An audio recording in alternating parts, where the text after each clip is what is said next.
eclipse that's happening, and we have a new moon. So both of these things are in that energy of Gemini. And so what does that mean? Also, we have Mercury in retrograde in Gemini too.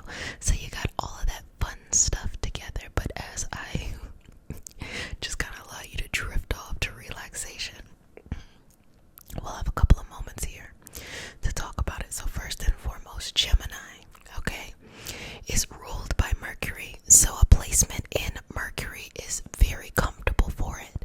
So that means you're going to feel the amplified ability or the amplified sensation in a very direct and very like straight into the point kind of way. And with it in Gemini, it's all about the self-image.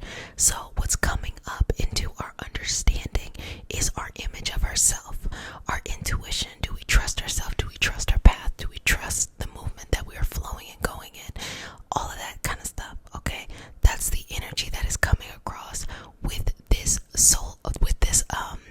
Mercury in retrograde in Gemini. Now, let's actually go and grow and smoothly flow into solar eclipse. Now, when I think of solar eclipse, I like to compare it against the lunar eclipse energy. Lunar eclipse are much more subconscious, much more underneath the veil, much more just subtle energy that happens, where solar eclipse is a big change.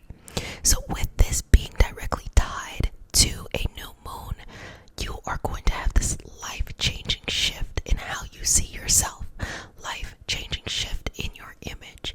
And so for the tarot channel, I do weekly card pulls for Aries all the way to Pisces, Sun, Moon, Rising. And what came up, for at least for some of the signs, was this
new phase on how you are looking at your self-image, then you are doing what you're supposed to be doing in the retrograde cycle.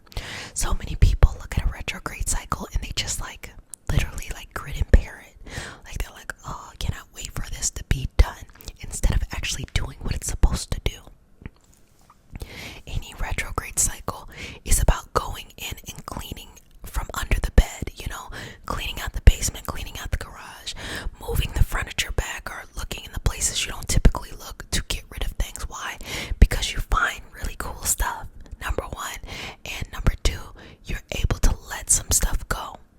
Because when you really clear out every aspect of it, you're finally in a different place. You're finally in a space of freedom, in a space of calm, in a space of balance that is much more for your highest vibrational growth than anything else. And so these retrogrades are healing periods. So if you have a hard time being receptive to people helping you, or receptive to taking a break off, sometimes people are like, go, go, go, go, go. If it's not professionally, it's romantically, it's family, it's the things you want to do. Take a break.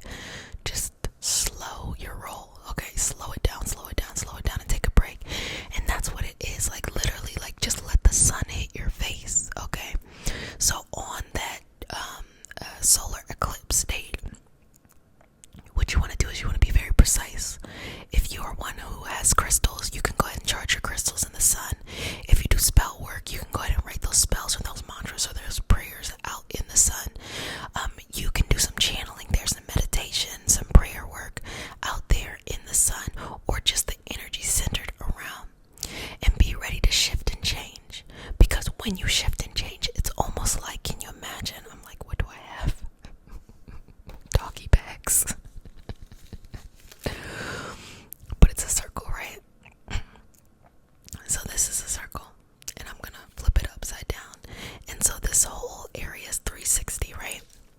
So imagine that you're right here.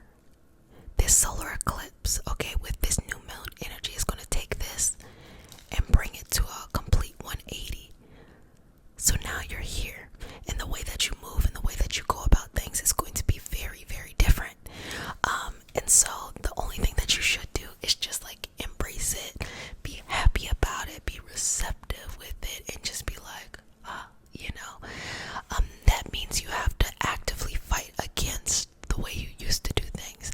You have to actively fight against, all of those moments that you may have felt like, ugh, you felt like, oh, like limiting yourself, because during these periods, it also goes underneath and it looks at the things that are no longer serving us. So the vices, the things that we need to let go, the things we need to move on in our evolutionary path. And so when you have this period at this time, you can go in and work on yourself. You can work on those vices. You can work on all of that. So now that you have a nice understanding, I'm just going to work with the aura a little bit. And what I'm going to do is just relax it and just give you this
clarity, with more confidence, with more peace.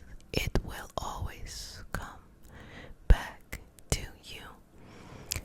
One of the scariest things you can do is just allow yourself to be. Allow yourself the freedom. Allow yourself the hope. Allow yourself the optimism to be like, I'ma be me. And you know, sometimes when people have a fresh start and they have this new energy, sometimes it feels like, oh, like a big challenge you have to go through, like, oh, blah, blah, blah, blah, blah. But it also is super cool because you can literally be whoever you want to be. Like, you can literally be whoever you want to be. You are no longer limited by the ways things used to be, or your past beliefs, or your past kind of perceptions of reality. Just be who you are. And I would hope that whoever you are becoming is your authentic self, you know. But this is life changing. It is life expanding, and in a subtle way, because a lot of times people think if it's not this huge grand thing, it's not life changing. Not knowing that simply meeting a person can be life changing, or starting something can be life changing, or leaving something can be life changing. All of these things can be life changing. You're not just limited to this huge big thing. You know that you can easily explain to other people. Sometimes the life changing is just within you. Okay. So checking in on you as well. Just moving through the energy. And just allow the energy to come and go. You know, so much of life is like just being open to that. Just let it come and go. Let it come in and let it go out. Let it come in and let it flow out. Just let it come and go. Come and go. Come and go. Come and go. And have no judgment. Have no judgment. Have no judgment. No judgment. No judgment. Because you are love. You are life. You are peace. You are prosperity. And you're just those great things that makes you so special. Owning those, embracing those, finding freedom in that, and being balanced. All of that good stuff. And just ask yourself during this period, who am I? What do I want? And more than anything, double check everything before you make any decision. Double check everything, or make sure that there is like a way that you can get out of something, especially contracts. I've definitely signed up for a lot of stuff that maybe I shouldn't have signed up for. But it felt good in the moment.